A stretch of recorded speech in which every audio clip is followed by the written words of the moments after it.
Hello, my name is Lois Berman, and I am a licensed real estate consultant for over 20 years, specializing in seniors real estate. Meet Dr. Andrea Gould Marks. She's a cognitive psychologist and founder of Lucid Learning Systems. Dr. Andrea specializes in understanding and navigating change and transition across the lifespan. As a therapist and coach, Dr. Andrea currently sees her clients through telehealth and co-hosts the Boom Goddess radio podcast.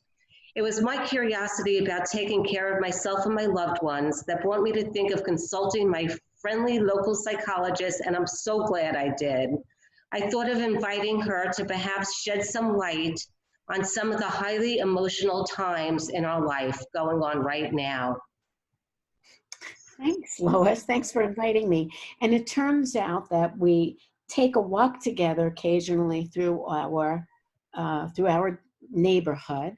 And on a couple of our treks, we started landing on so many topics that have to do with the current situation that we decided that we would have another conversation on Zoom and share it with people. So as we were walking, it began to become apparent to me that we were talking a lot about learning. It just happens to be the lens I see life through.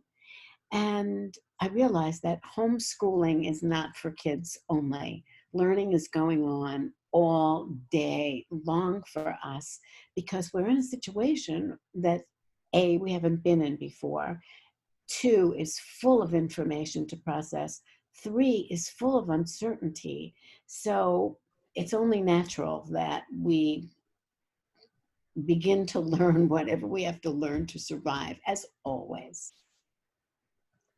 So everyone that we speak to is undergoing some kind of global pandemic with thoughts and feelings that no one can really describe. A lot of us feel anxious, sad, confused, lonely, and depressed. Many times we feel that way all at once. I'm sure you've encountered this in your conversation with your clients.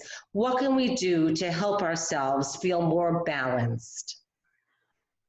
Well, I think that we all, clients, therapists, teachers, everyone, real estate people, everyone alike is really feeling that. Is feeling very conscious of the unknown, maybe even the unknowable, the uncertainty, etc. At the same time, there's a lot of incoming alarming information. And our job is to digest that information in a regulated way, like not all day long or else we'd go mad, right? So Yes. Our job is to take in the information and begin to discern what's relevant to us, what is it that we need to know, and at the same time to set boundaries about how much we take in and who to trust, since there's so much conflicting information going on. Exactly. So during the day, you watch different TV shows, different news shows, contact family and friends. Everybody has their own opinions. How do you go about knowing who you can trust and what information is correct? That's a really important question, and it's a really good question. I think that let's back up a little bit when we encounter information. Because when we encounter information, it's like eating, we have to digest it. And so I would say that if we look at the way our brain works, we see the information or we hear the information, and then we have to really slow our brain down. The first thing that happens with the brain is that it tries to figure out lots of things all at once. We may go into problem solving, or we may just go right into alarm, or we may be right into checking it out with someone. Or we might just see how it fits with what we believe, what we know already, and how the new information fits into that. And if it doesn't fit into that, we really have to go about figuring out a way about what we're going to do with it. Are we going to dismiss it? Are we going to discuss it with someone? Are we going to check it out through many sources? Kind of like that. Sure. So how do we reduce our anxiety when we're starting to feel tense and we don't know what to do and we can't move forward? There's so much information out there that just makes you feel very scared sometimes. What do we do to decrease our anxiety? The first thing we have to do is really to stop and get present. Seriously. I mean, if anybody ever panicked about anything or got extremely anxious about anything, we use the same kind of tools. We have to first stop. And sometimes I put it this way, I say, how are we in this moment? Because so much of what creates or triggers anxiety is about what if in the future, or how is this similar to previous trauma? So staying in the absolute present moment is absolutely necessary, and sort of checking in. So we ask ourselves, where am I in this moment? And look around, and best if you can, just go outside, because nature is a very reassuring salve for everyone. It's like, go outside, the flowers don't seem to be upset, the trees don't seem to be upset, everything is as it was yesterday. And of course, the deepest breathing you can do before you jump to judgment, before you jump to action, you first have to just remind the brain that in this moment, we're safe. Correct. And it's really taking one day at a time, 1 minute at a time, 1 second at a time, and just live for the moment and Well, being in live the moment, being in the moment. you know, I mean, sometimes like live for the moment might seem like a little reckless. we certainly all have gotten that the main recommendation is to be careful. Another word that I would just use is to be mindful. Is to be mindful who you're close to, mindful who you speak to, mindful who you read. And Correct. related to that, to what you said before about how do you know who to trust? Yes. Well, I do agree with you. I love nature. I love taking our walks. The flowers are all blooming. It's a beautiful time of the year. When I come home, I don't think about anything that's stressful. It clears my mind. And I do just take one moment at a time, which is wonderful. We really have to be grateful. There are so many things to be grateful for. And I think even just the sun, the spring, love, music, kindness, good conversation, that really is what keeps me going. And just to have hope and say prayers and just hope for the best. That's all we can do. No one knows what the future is going to bring.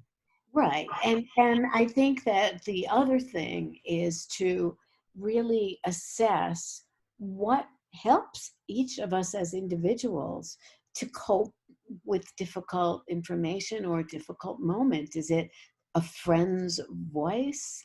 Is it, reading something that's spiritual and soothing? Is it being able to even distract oneself?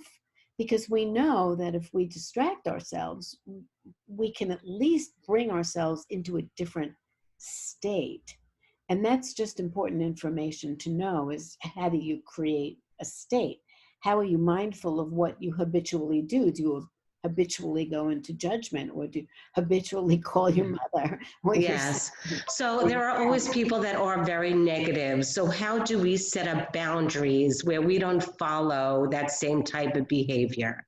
It's always great being around positive people, but in this day and age, there's a lot of negativity as well. How do you set your boundaries and just stay grateful and positive?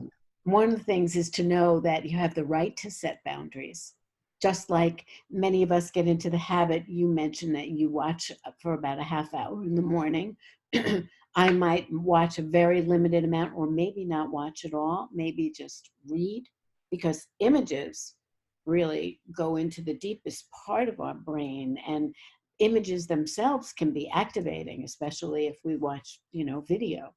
So it's very important to know what triggers you and to be self-protective. I mean, we wear masks to protect ourselves. We wash our hands to protect ourselves, but setting boundaries is essential.